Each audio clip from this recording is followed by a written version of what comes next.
চলে আসলাম ঘোরাঘুরি করার জন্য হাতির ঝিলে। দেখেন কি সুন্দর ভিউ। হাতির ঝিলে ওই দেখেন উল্টা মোটরসাইকেল নিয়ে চলে আসে। এটা কিন্তু একটা ভয়ানক জায়গা। মানে হাতির ঝিল হইলো এক রাস্তার স্পিডে অনেকে গাড়ি চালায়, উল্টা গাড়ি আসলে অনেক ভয়ানক হয়। দেখেন কি সুন্দর। সবাই যেদিকে যাইবো ওইদিকে ইন্ডিকেটর দিয়ে গাড়ি চালায়। এটা কিন্তু নিয়ম। অনেকে আছে না ইন্ডিকেটর ছাড়া ডাইনে বামে জায়গায়, এটা কিন্তু অনেক ভুল নিয়ম করে। এর জন্য অ্যাক্সিডেন্ট হয় বেশিরভাগ। আর হাতির ঝিল হইলো ঢাকা শহরের মধ্যে, হাতির ঝিল হইলো একটা সুন্দর জায়গা ঘোরাঘুরি করার জন্য। এ দেখেন আবারও বাইক উল্টা একটা গেছে। ঠিক এটা একটা অনেক ভয়ানক, অ্যাক্সিডেন্ট করার একটা সম্ভাবনা থাকে।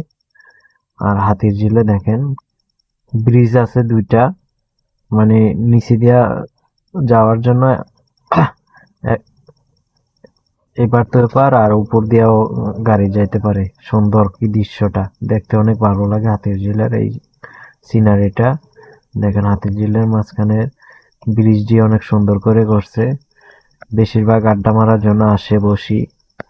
আজকে আবার গাড়ি নিয়ে আসলাম, ঘোরাঘুরি করতে বাড়িলাম। হাতির ঝিলে হইলো সময় কাটানো একটা সুন্দর একটা জায়গা।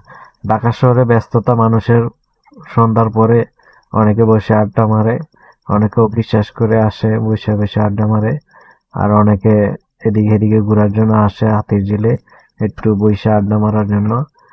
কেননা ব্যস্ত শহরের মধ্যে একটু সময় কাটাতে হবে ঘুরা, বা এদিকে এদিকে একটা ট্যুর দিলে অনেক মনটা ফ্রেশ হয়। এটাই কিন্তু বাস্তবতা। আপনার মন ফ্রেশ করতে হবে, শুধু কাজ করলে হবে না। মন ফ্রেশ করার জন্য কোনো না কোনো জায়গায় ট্যুর দিতে হবে। কোনো না কোনো জায়গায়, যেমন কাছেপিঠে যেমন হাতির ঝিল আছে, জিয়া উদ্যান আছে, কোনো না কোনো জায়গায় যেয়ে আড্ডা মারে সময় কাটাতে হবে, নাইলে মন ফ্রেশ থাকে না। অফিস শেষে মন ফ্রেশ করার জন্য কোনো না